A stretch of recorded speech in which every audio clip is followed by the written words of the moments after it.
আগামী পর্বে আপনারা দেখতে পারবেন শুভ শাওনের বাবার সঙ্গে কথা বলার জন্য শাওনদের বাড়িতে যায়, কিন্তু শাওনের বাবা কিছুতেই তার সঙ্গে দেখা করতে চাচ্ছে না।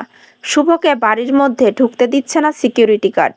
দুজন সিকিউরিটি গার্ড শুভকে শক্ত করে ধরে রেখেছে।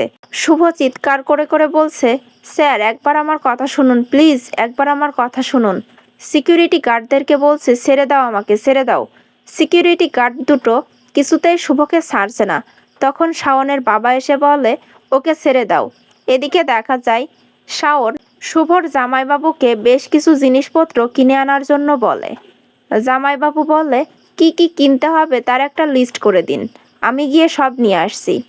এরপরে শাওন তার অ্যাকাউন্ট থেকে টাকা ট্রান্সফার করতে গিয়ে দেখে তার অ্যাকাউন্ট থেকে কোনো টাকা ট্রান্সফার হচ্ছে না।